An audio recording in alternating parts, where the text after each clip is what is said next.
Would you oppose Colorado imposing the death penalty in all cases? You know, let me say first the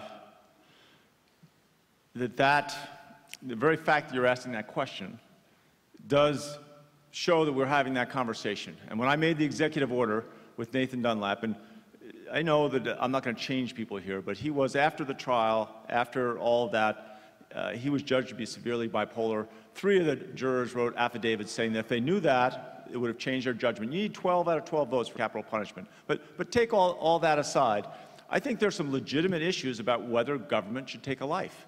And certainly if you believe in government restraint, that you look at the challenges. It's going to cost, and in almost every state, it's somewhere between $15 and $20 million per case, right?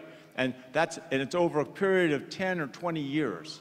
And the families of victims, I went and met with everyone. You see the ones on TV who wanted the execution.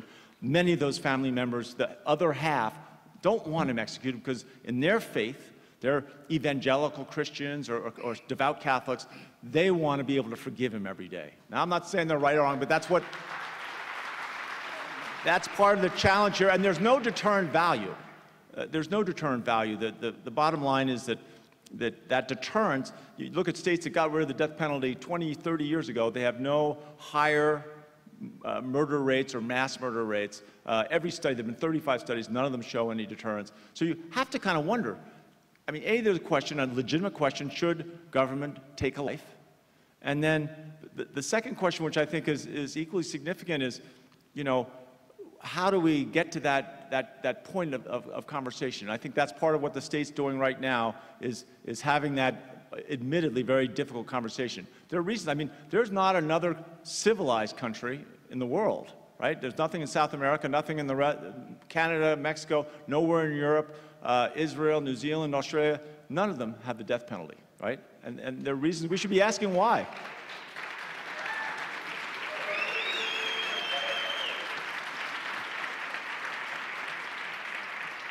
Mr. Beaupre? I hope you didn't question my Catholicity, Governor, because I am quite Catholic, and I visited with my Archbishop about that very subject because I knew it would come up on my watch should I have been governor right now. I can't imagine that the Nathan Dunlap execution date came as a surprise to you. But when you first ran for governor, you certainly implied you were pro-death penalty. You took an oath to enforce the laws of the state of Colorado.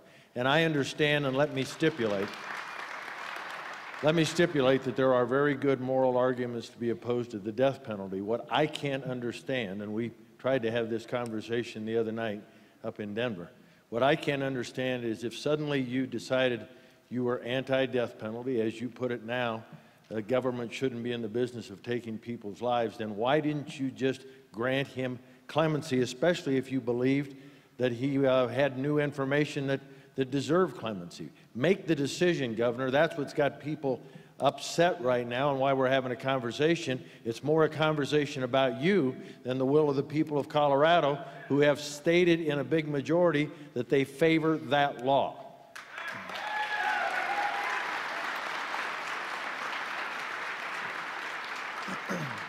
Mr. Hickenlooper?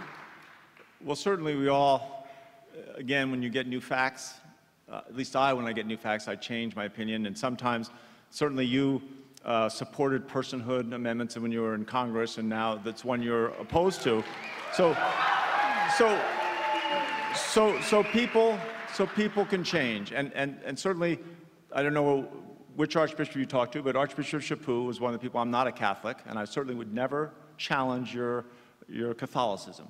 But Archbishop Chaput and I became very close friends over a variety of issues, and he was the first one who really pointed out to me and walked me through the entire New Testament. Said there's no place for an eye for an eye. The entire New Testament is about forgiveness, and we all have our relationship with our own God. We all come to grips with that when we have a decision like this. When it's your decision, it's a much more difficult decision than you think. And I knew that giving the reprieve, I didn't want to pull the rug out from under the entire legal system. And I knew it would be politically unpopular, but it was a decision. I had 3 decisions. The Constitution said you can execute him, you can give him clemency, or you can give him a reprieve. We chose that 3rd decision to give him a reprieve so the state could have this conversation.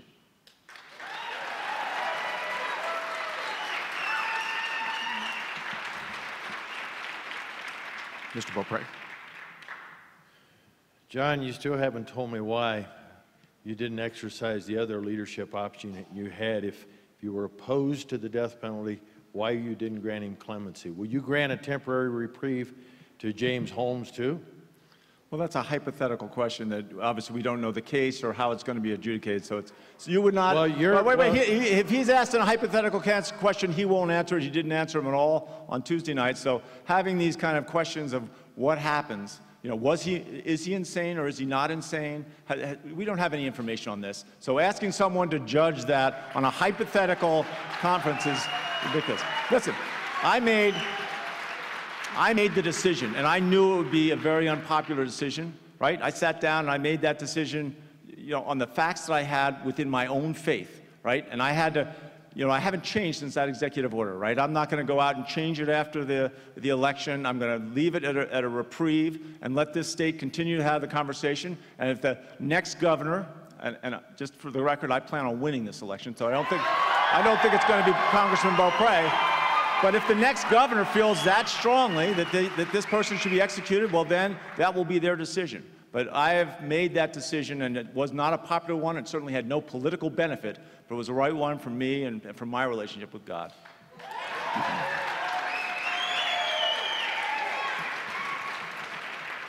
Governors are elected to make the tough decision, ladies and gentlemen. Let me be very clear. There will be no celebration. There will be no joy in my heart when Nathan Dunlap sees justice served and those families that have been waiting for over 20 years see justice finally served. Justice they've been waiting 20 years to bring closure to a terrible tragedy in their lives. But I will faithfully carry out the law of the state of Colorado. Nathan Dunlap was sentenced by a jury and he was sentenced to die. He's gone through 20 years of the appeals process. And it's time for a governor who will make the tough decision, and ladies and gentlemen, I will.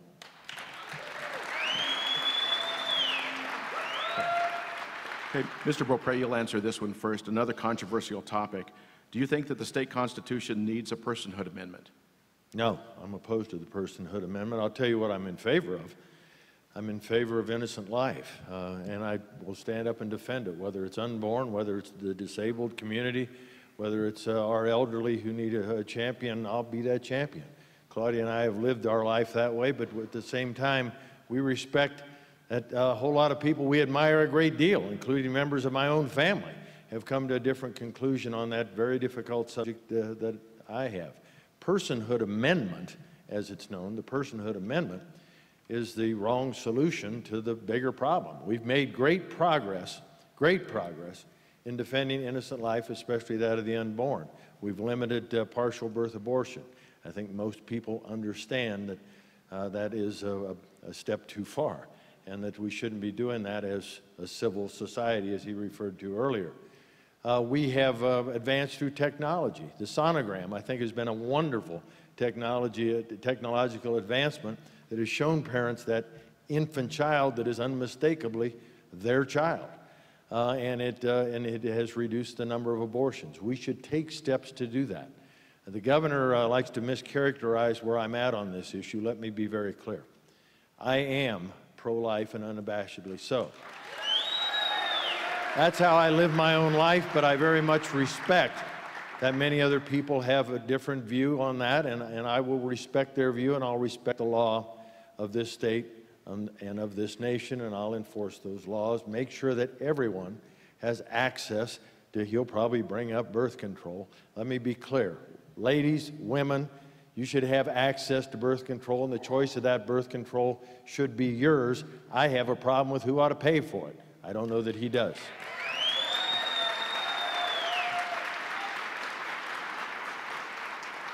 Mr. Hickenlooper? So I believe a woman has a right to make her own health care decisions. I believe, however, and certainly we all go through, I mean, even when you're and your wife are having a child, it's a decision everybody goes through, and you make your own decision on how to go forward. But I think that in the end, I believe in choice, right? I believe in a woman's right to make that decision with her doctor. And I've opposed personhood every single time it's been on the ballot. I think that part of family planning is allowing women to have choices and opportunities, and I mean regardless of your income, right? And we've done this for the last 4.5 years. I know I've been very criticized, but we provided free or almost free long-term contraception, right? So Norplants or IUDs that have allowed us to reduce in 15 to 25-year-old young women and girls, reduce unintended pregnancies by over 40%, and we have reduced in that same population, we have reduced abortion by 35%, right? A big part of making that work is to be able to provide these free or reduced, greatly reduced, almost free, these long-term reversible contraceptions upon request, right? So that women can have that choice no matter how poor their family may be, no matter what background they come from, that they have a right to make that choice. And to say that no tax dollars, no public money can be used for those medical the support to allow women to make those decisions, I think is difficult. It's hard for me to understand.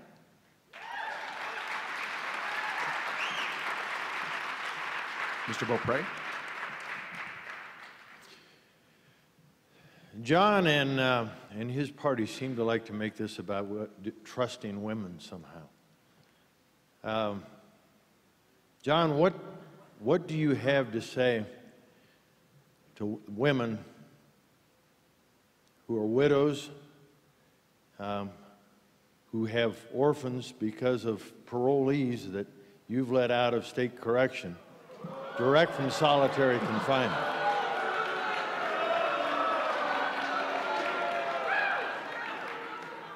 As if a governor has an obligation, that obligation is to protect public safety. And as the Denver Post reported, in 1 year alone, 110 parolees were let directly out of solitary confinement into our neighborhoods. The year before that, it was 200. We've got a 50% recidivism problem in Colorado. If women have an issue, I think, an issue of trust, it's trusting in a government that somehow won't protect their public safety and their family's safety and their personal safety. Mr. Hickenlooper?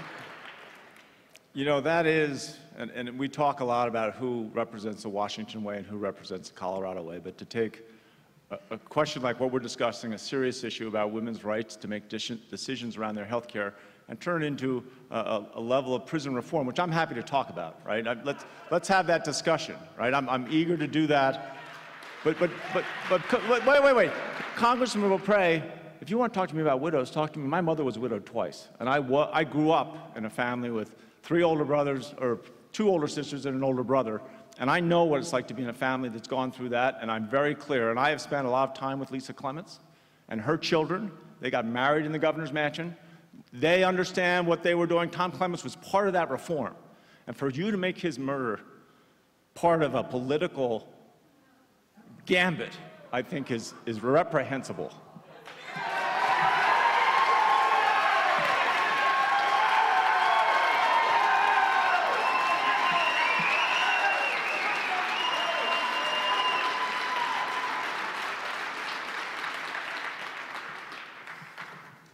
Next question. Okay, no, not just yet. Governor Susan Thurston, her husband was killed by a parolee. She said, if they, meaning government, know